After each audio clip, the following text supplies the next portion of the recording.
welcome. I'm Suchetna Ray, and I have with me Mr. Madhivanan Balakrishnan. He is the Executive Director and the CEO of IDFC First Bank. You know, it's the best time to be in IDFC First these days because of the stellar results of FY23, a positive strain that's actually continued in the first quarter of this financial year as well. Allow me to quote some gorgeous numbers here. Profits up 61% year on year on the back of improving net interest income and asset quality growth.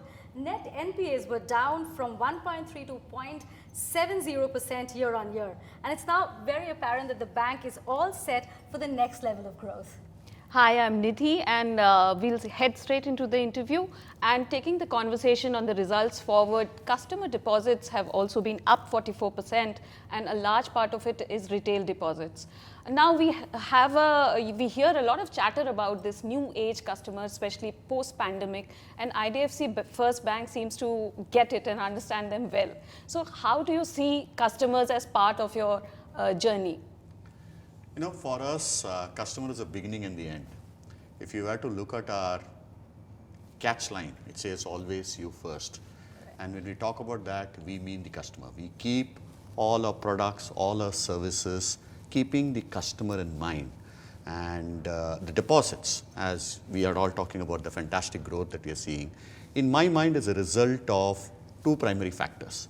One, the trust that the brand has been building over a period of time. Right. Over the last 3 years, especially after COVID, I think some of the actions that we have taken, the products that we have launched on the liability side, have always continuously reinforced this philosophy of putting the customer first. Whether it be the kind of rate of interest that we have been offering, whether it be the number of how we have enhanced the product by offering almost 28 different services free, which typically in the banking system is. So there is a rational side, and the fact that you can trust a bank which is very digital savvy, which is able to understand its core customers very well, build services around it, all has been holding us in good stead. It's not a quarter-on-quarter performance. You will see this consistently happening, and that's what seems to be driving the agenda. So if you know, we know our customers well, and we are building services, products, keeping ethical stuff, ensuring that they are very digitally savvy so that the new age customer gets it. He is able to pick that up and go with it. So that seems to be the secret of how we are going along. I'll take off from where you spoke about the app. You know, the pandemic, like all sectors, has also ensured that banking as a sector leapfrog digitally. And you have an app which every other day you're adding layers of interactivity to it. That's also because I think to a large extent customers have changed, right? When they look at an app, they are actually expecting services that would otherwise they'll be expecting from e-commerce players really. So how has the new customer who's digital friendly changed you as well, while you have perhaps reshaped that customer through your apps? I've personally been in banking for the last maybe 2.5 decades, and I've seen this dramatic change happening. Right. There was a time when people used to flood into branches. Absolutely. The physical influx of people coming into branches, opening new branches, having more people to service them. Those days, the innovation used to be the counter, which will ensure that who's the customer next who's being called in. The teller. Yeah. Today, look at today's scenarios. Customers do not walk into branches. That seems to be the new normal. And it's not just for banking. If you look at it, all of us have, I don't know, maybe 100, 150 apps on our phone. And that's the way people have started interacting, whether it be e-commerce, whether it be banking, whether it be various other services, wanting to book a ticket. I think apps are here to stay. And whether it be social media, whether it be, that's become the new normal. And when you're looking, when your day-to-day life is going to be driven by a digital way of interacting with the various stakeholders, I think it naturally extends to banking itself. That's where we have picked it up.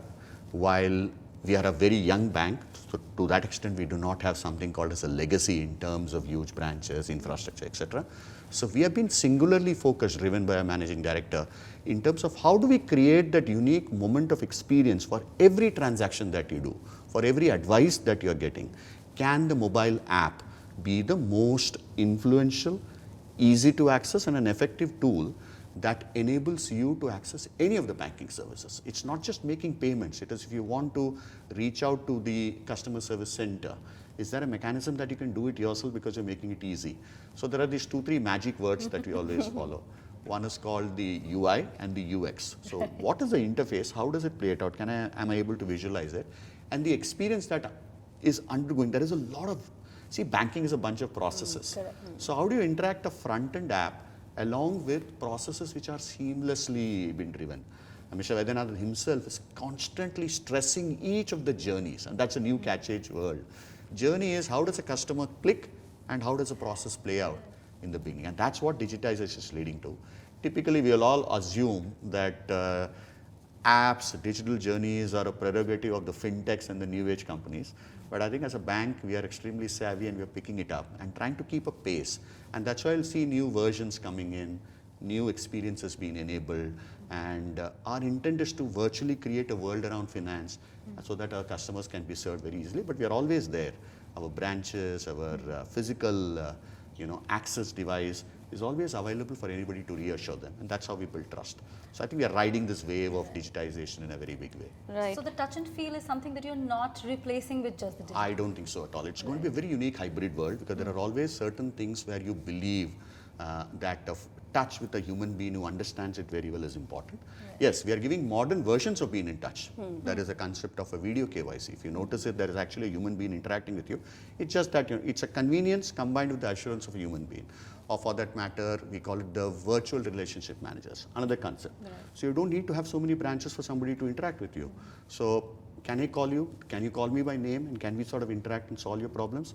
And yet, if you need to do a physical touch, feel free to walk into one of our nearest branches. So I think it's this unique hybrid model of digital and physical which will exist. So phygital is a way of life going forward for some of the new banks like us. Yeah. Madhi, I think my colleague has a question. Yeah. So in a lot of ways, I would say that banking, the banking sector has been a leader in terms of digitization when it came to providing services, new ways of interacting with clients and customers, and a lot of other industries kind of followed suit during the pandemic.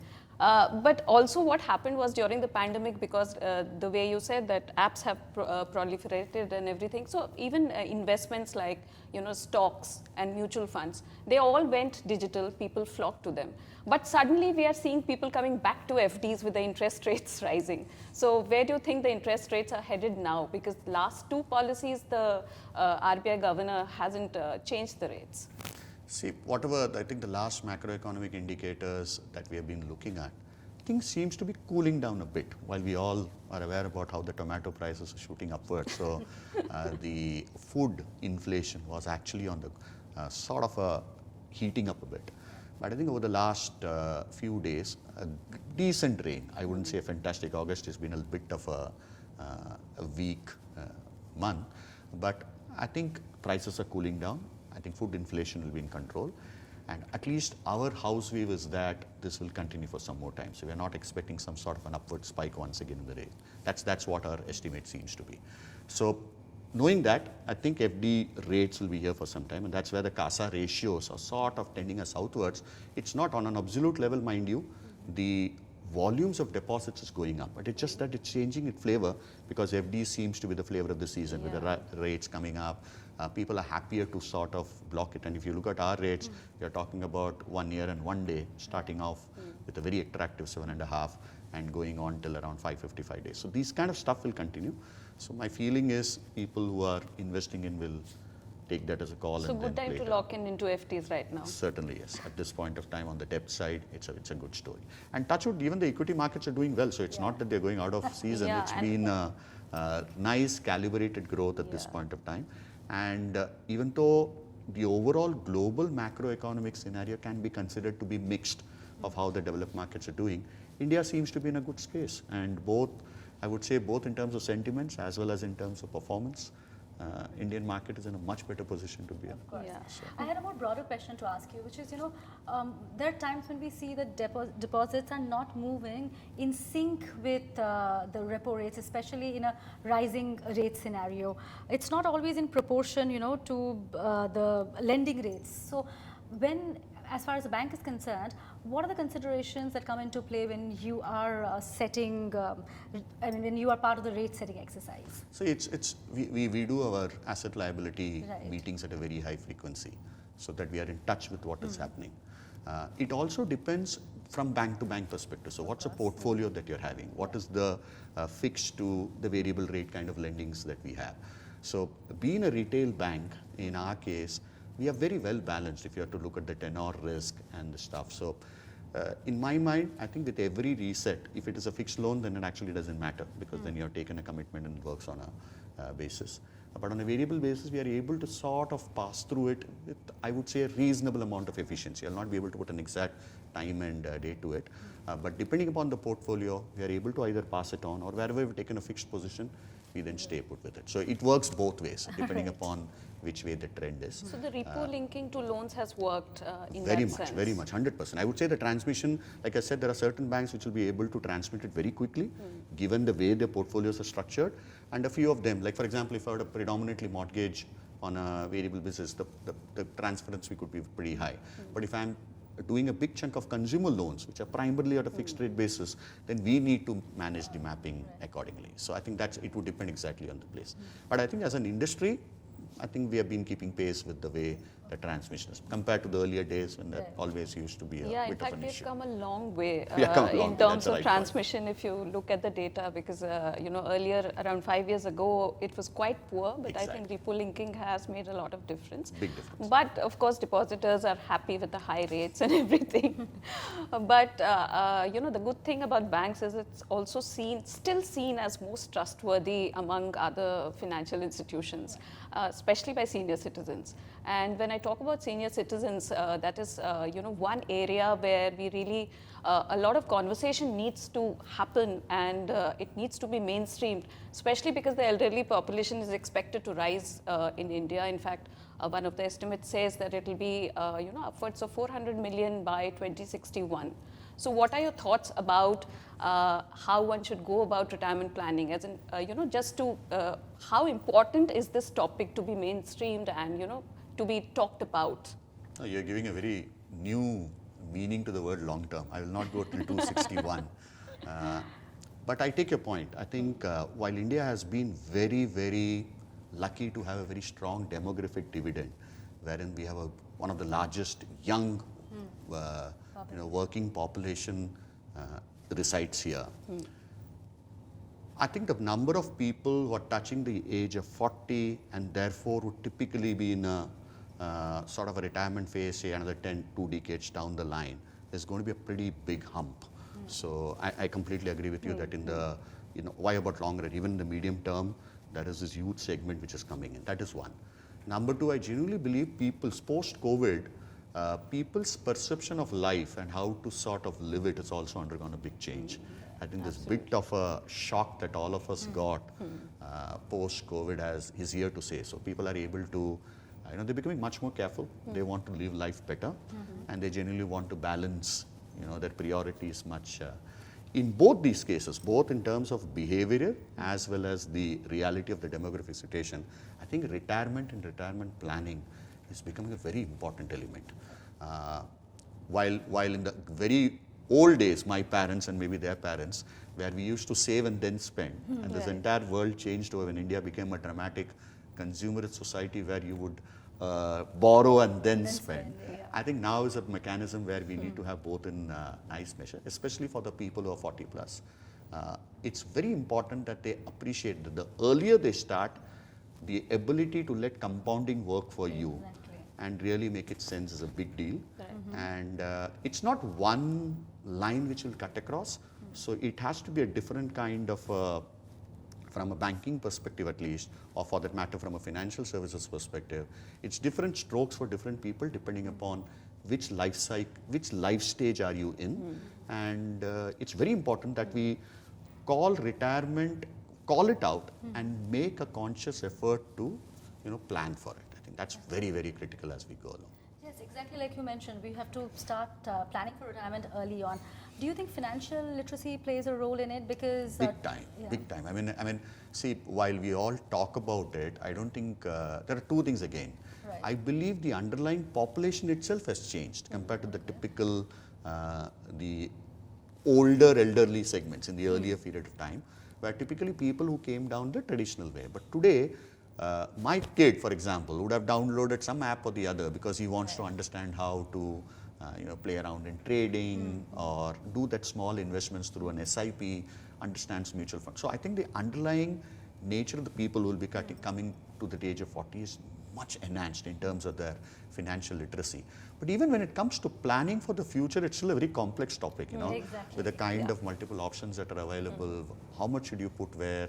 Everybody would have read about Warren Buffett, but to translate it to in your own life of how to put it up is very important. I think banks, financial institutions, media organizations government should all play a very active role, because it ensures that we don't end up like some of the developed countries where we have too much of a debt in terms of pension management and all that. And how do we sort of sustain ourselves? It's a very important awareness, financial awareness. Driving this in a very positive way is the need of the hour. Like you said that, a lot of people end up investing in, say, SIPs, mutual funds, small, but the planning part is missing from the whole conversation and activity around that. So what are some of the strategies that you would suggest? See, again, I think we spoke about digitization. Earlier, you would typically think about planning only after you have attained a certain amount of net worth. That's when you felt that I need an external advisor to come and tell me what to do with my money. It could be a private banker, it could be one of your wealth management, relationship managers who is doing. And this is always sort of, how do I say it, mixed with some sort of a confusion. Is he doing what's good for the organization, or is he doing what's good for me? I think this is where the concept of an app, making it very easier, telling you what you have and what you need to have, let's say 5 years down the line, plays a very important role. And let me not sort of read too much into it, but let's say the concept of AI, the concept of ability to run models and throw out stuff which are very unique to you as an individual. After understanding in a very neutral, unbiased manner, by using digital tools to help you, what is your risk-taking capability, what are your needs, how does your family is constitute, is it education, is it of your kids, etc. I think the moment you understand all this in a very neutral, clear way, I think your ability to plan becomes better. So digitization, tools, very good strong models will play a big role, and a bank is at the forefront of it. Along with advisory perhaps. Exactly. So advisory is a bit of, again, a tricky, so you need to have the license, you need to have the ability, but telling somebody this is what you have. See, there is this new buzzword called personal financial management, which starts with how do you spend, where do you spend, can you see a pattern in the way you spend over a, let's say, a 1 year period in your life cycle. If an app can throw it out and give you a sort of a summary, it's not a statement saying aapka itna credit hua, itna debit hua, but it actually throws out and says you're spending so much in travel, you're spending so much in personal consumption items, this is the kind of money that you can spare, and it's not 1 month, you've been having this money for a spare for a long period of time. Where do you want to put it? Do you want to put it in FD because you have a requirement? So all those things, I think our bank is trying to find a mechanism by using digital tools, good models, good profiles of customers, and building right packages. I'm not calling it products, but right package of portfolios to sell to the right customers. Yeah, with patterns and analysis is what you're highlighting. Exactly. It's called hyper-personalization. So how personal can I be to each one of you based on the way you behave? And I think the industry is helping.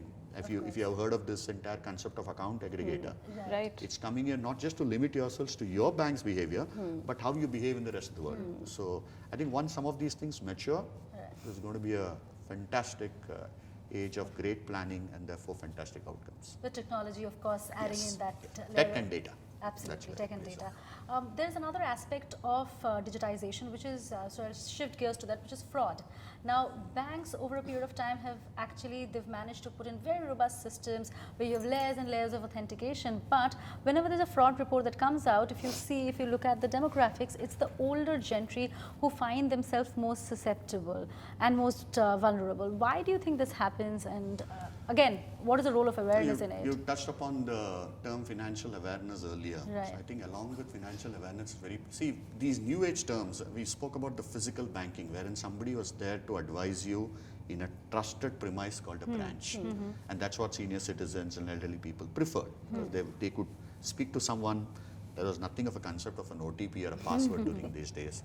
So, but as the world is shifting, convenience, etc., is becoming important. And we spoke about the user experience of how can I make your transactions as easy as possible, but at the same time as secure as possible. So I see it in two axes. On one side is the technical security, which we call cyber security. And all kudos to the Reserve Bank of India.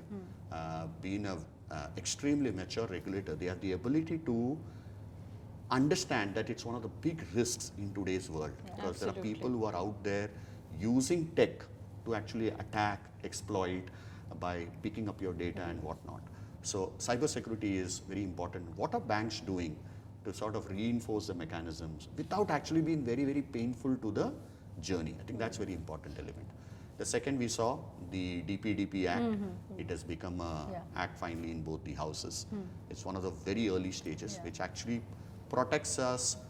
It puts a lot of responsibility on trusted institutions like banks and other fiduciary organizations to sort of treat our customers' data very carefully. So these two are on the technical side. But what sort of usually catches press attention and media attention, and for where we see our elderly population falling prey to, is social re-engineering fraud. So there are people, I mean, all of you guys are, I mean, Jamtara has been made very famous, but this bit of smart Alex who are willing to do, impersonate you, use the data, fish information from you and use it against you by, that is what I call social engineering, human being involved. It's nothing to do with technology. It is effectively, we used to get duped in the early days, here it's getting in a much more remote and much more, whether it's an IT refund, whether it is a lottery, or whether it's a job scam, or whether it is some sort of an investment fraud. So I think these things are the very dangerous ones. And here again, I think organizations, it's not just IDFC First, or for that matter, few banks, but I think the entire financial services industry needs to come together and drive a very large agenda of making people aware, while on one hand warn about the various kinds of scenarios that are possible, and continuously keep them educated. And see, people don't pay heed to it till they are hurt themselves. I think this is what we need to bring, that proximity effect. It could not happen to some neighbor of yours, it could happen to you, and how do you make it happen? So it's a bit of a jolt. It's like, let me not use the word, but it's like protecting your life. You need to sort of jolt them, and the awareness is not just publishing something, but actually make it much more interactive. That's what is needed. Otherwise, you'll never be able to fight this scourge of social re-engineering that some people take advantage of the elderly people. Yeah, but perhaps that's why Phygital works, Yes, works for yes. seniors, at least currently, a lot. But banks themselves, do they have any mechanisms, especially for seniors? And IDFC First Bank, does it have anything No, like so that? we play it either way. See, we would, I will go back to my always you first, and this is not a slogan that we're talking about. We actually believe in it. While we make every possible effort to protect our customers, both on the tech side, the cybersecurity side, and the physical side, if we genuinely believe that a person has been victimized, we have always put our heart first, and we have resolved those problems. So on one hand, try to educate them, but the other hand, if it's a one-time, we have been very, very liberal in the way we think about it, and we have been supporting them. So, and I think even the Reserve Bank of India, and we have a very sharp eye focus on the kind of complaints that we receive. Yeah. While this might typically not be a complaint, you got hoodwinked or you have been a victim of a fraud, we look at it very, very favorably and genuinely do justice. So obviously somebody who's trying to take advantage of the situation or abusing the situation is frowned upon, but genuine customers, as a matter of philosophy, we support very openly. Yeah, that's great, and I think banks will continue to remain the most trustworthy financial institutions, and especially for senior citizens. And Outlook Money has a lot of focus on senior citizens, and we have a platform, retirement platform, which is being launched very soon, and we really hope to go strength to strength on this platform.